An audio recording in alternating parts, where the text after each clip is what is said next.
She came from the world of private schools with high hopes and aspirations of becoming a model, actress, and one of the best young starlets in the game.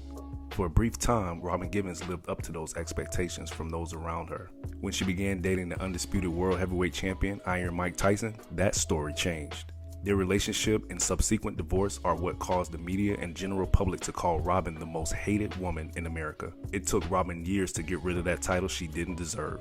Regardless of the turbulence she experienced early in her career, she has remained consistent with her work in the industry, not missing a moment despite everything she's been through. Born in New York City but raised in Mount Vernon in New Rochelle, once her parents divorced while she was at a young age, Robin Givens began her career as a model by appearing in publications such as 17 magazine and Mademoiselle. At age 14, she made an uncredited appearance in The Wiz as a guest at Aunt Emma's party. As a student, Givens excelled in school. According to a 1987 article in People's Magazine, Givens finished prep school with a 3.8 grade point average, attended Sarah Lawrence College at 15, then took courses at Harvard Graduate School of Arts and Sciences 4 years after that, making her the youngest to do so. Reflecting on how going to college at such a young age may have affected her in her life, Givens said, "I was forced into a world with people a lot older than me. What it made me do was completely move back and not get involved in anything. You tend to be quiet and make up for it by being cocky." In the early to mid 80s, Givens began dating Eddie Murphy, who at the time was not just the biggest comedian in the world, but arguably the biggest actor in the world too, coming off hits like 48 Hours, Trading Places, and Beverly Hills Cop. It was around this time that Murphy was also prepping for the Beverly Hills Cop sequel and his infamous Raw tour as well. In People magazine, Givens recounted how the two met. "He was signing autographs, and when I walked by, I said, 'Do you want my autograph?' And he shouted, 'Come back here.' All her life, Givens pursued a career in the medical field, and that's all she had her sights set on. As she got older, she began to realize that she may have other passions in life. After 2 semesters at Harvard, Givens continued to question if she wanted to continue to pursue becoming a surgeon. During this time, Givens earned herself a guest starring role on the episode of The Cosby Show. When she met the man behind the show, he was also taken aback by her star power at such a young age. As a result, Cosby began mentoring the young actress. I got the role. Also, Bill was interested in doing another show, The Lena Horne Show, and he was interested in me playing her granddaughter. I was still in school at the time. Finally, he said, 'We've got to get you out of school.' Cosby told Givens that she shouldn't stay in school if she was wondering if she could make it in Hollywood. Bill's confidence in Robin's chances ultimately convinced me that we should give Hollywood a try." Ruth Givens, Robin's mother. "What really knocked me out was her self-direction. She has the talent to be a major actress." Bill Cosby. Cosby persuading someone to drop out of college and go into show business seemed to go against everything Cosby preached for. What may seem like an out-of-character moment makes sense, as Cosby told Ruth if Robin did not become successful in acting, in 2 years, he would get her back into medical school and pay all of her bills. Medicine is a nice, stable field, but it was a matter of deciding what I wanted to do. I decided to become a doctor when I was in 3rd grade, and I went through steps to become a doctor. By the end of my junior year in college, I knew I didn't want to be a doctor. I vacillated. If I do go back, and it is a possibility, it'll be for personal reasons, just wanting to finish the fact that I left something undone. Murphy had expected Givens to become a doctor as opposed to an actress in Hollywood. He was caught off guard when Givens broke the news to him that she would be going to Hollywood. "How could you do that? I wanted you to become a doctor." According to People, Givens thought Murphy was fearful that she would soon be corrupted by Hollywood. Givens said he was so completely hurt. "He used to call me Doc and make me bring my books on dates. I think he wanted me to become a doctor more than my mom did." Murphy and Givens dated steadily for a year, but would eventually drift apart. He was just starting his film career and had to devote himself to that, but we're still friends. After appearing in the episode of The Cosby Show in 1985, Givens' career didn't slow down soon after. She followed her Cosby appearance with guest starring roles in the daytime soap opera Guiding Light and the sitcom Different Strokes. In 1986, she starred in the sitcom Head of the Class, which focused on a group of gifted students in the honors program at a fictional high school. Givens played Darlene Merriman in all 114 episodes of the series. The show ended in 1991 after 5 seasons. That same year the Head of the Class ended, Givens had a supporting role in her first feature film, A Rage in Harlem. Here, Givens starred opposite Forrest Whitaker and Danny Glover. She received good reviews for her first film performance. While on the Head of the Class and in between TV movies, Givens met and began dating heavyweight champion Mike Tyson in 1987. In an interview with Vanity Fair magazine, Givens told the press that Tyson had swept her off her feet. "I had never had someone who just said, 'You're going to be my woman.' Someone who claims you. That was exciting. That raw quality about him was appealing." The two came from opposite worlds. Tyson from the streets, who made the evolution from a mugger into a world heavyweight champion, Givens came from a private school who had dreams of becoming a doctor but chased a life of glamour and wealth. According to Givens, Tyson was physically abusive before their marriage. After that, I said I'm not going to see this man anymore. And then the phone calls started coming, and he was crying and telling me how much he loved me. And I'm going to say something that might sound very, very, very, very strange. I honestly thought, wow, this man must really love me. After less than a year of dating, the two wed on February 7, 1988. What followed was nearly a year of a violent, angry, and hostile union. I knew it was dangerous, and I knew that it had gotten so tough emotionally, but we were just so in it together. It was such a cycle. The highs were so high and the lows were so lows. With Michael, I felt like I had a purpose. I really felt like I had to protect him and love him and convince him that the world can be an okay place. I wanted to love all of his hurts and all of his pain away. In October 1988, Tyson and Givens gave an interview to Barbara Walters for 2020 on ABC, where Givens described her life with Tyson as pure hell on live television, where he sat next to her. When asked if it was true that Tyson had a violent temper, Givens responded, "I think people see Tyson's temper about every 3 months. He's got a side to him that's scary.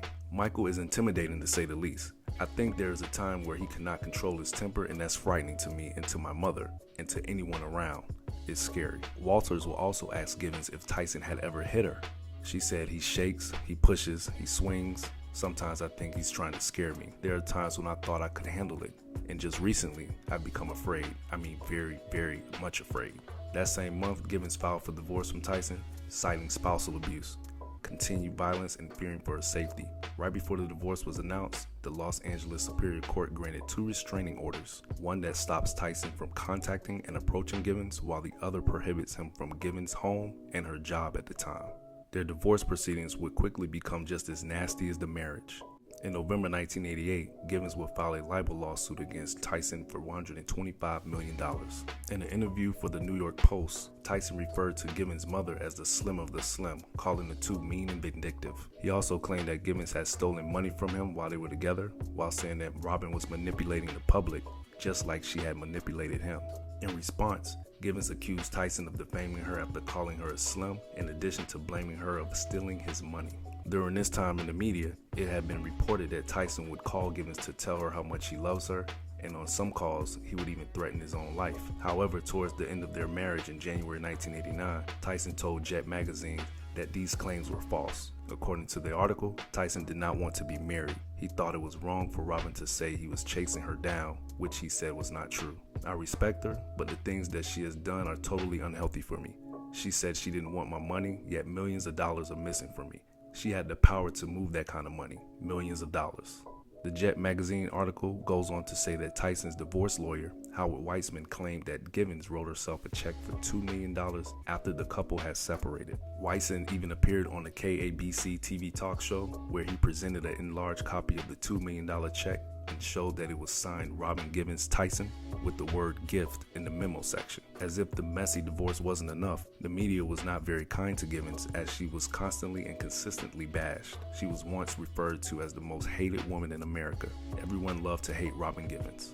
A CNN poll reported that 93% of voters believed that their divorce was her fault. Many believed the press and came to their own conclusions that the only reason she married Tyson was for his money. Some even accused Givens of tricking Tyson into marrying him, and she never really loved him, all of which Givens has denied. An Essence article captures Givens' feelings after being vilified in the media after her marriage. "I was a woman not wanting to be defeated. I didn't want somebody to have gotten the best of me." Getting back on her feet proved to be easier said than done, as Givens' personal life seemed to keep her from the mainstream public eye and almost prevented her from starring in her most prominent roles of her career. In 1992, Givens would reunite with former Flame Eddie Murphy in the romantic comedy Boomerang.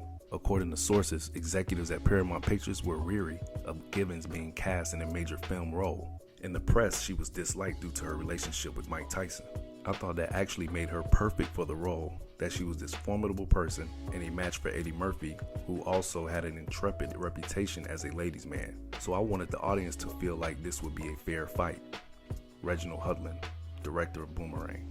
Although the divorce from Tyson seemed to be a career-ending move, Givens has steadily worked in the industry since. Some notable roles since have been Blank Man, Cosby, Head of State, One-on-One, The Game, The Family That Prays, Everybody Hates Chris, and several episodes of House of Pain. Givens has also had recurring roles in series like Courthouse, In the House, Sparks, The Bold and the Beautiful, The Fix, and Ambitions. Looking for some stability in her life after her divorce with Tyson was settled, Givens adopted her first son, Michael Givens. A few years later, she married her tennis instructor, Svetozar Marinkovic.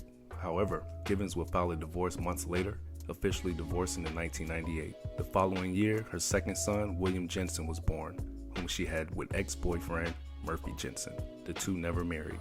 Givens would end up running into Tyson at the premiere of Get Rich or Die Trying in Los Angeles. Reflecting on that moment, Givens said, "He hugged me and he said, 'I'm sorry, I wish you only the best.' And I thought, wow, I love him. We're still bonded in many ways. I thought I failed Michael. That's really the issue that I still struggle with, my sense of failing him. I wasn't the person I wanted to be. I was a little girl. I wasn't ready to marry anybody." Givens was most recently seen in the drama series Riverdale between 2017 and 2021 and can currently be seen acting as Jada Jet on the CW series Batwoman. Robin Givens has always been a legend in the Hollywood business. Throughout her years, she's been mentored by Bill Cosby and has worked with Eddie Murphy, Damon Wayans, Chris Rock, Forrest Whitaker, Danny Glover, Tyler Perry, and more. Her contributions on screen are sought after, which is why she has always been in demand. She's exuded a sensual and seductive aura that can be considered provocative through the character she's played. At the same time, her academics have allowed her to make brilliant moves, capitalizing off her studies. With over 40 years of experience in her craft, Givens still shows no signs of slowing down, proving that longevity in the show business is for those who can evolve with the times. Stay up to date with the latest news and comedy by subscribing here to our YouTube channel, following Comedy Hype across all social media, and look out for our original content on our new streaming services at comedyhype.com. For Comedy Hype News, I'm Travis Adonis.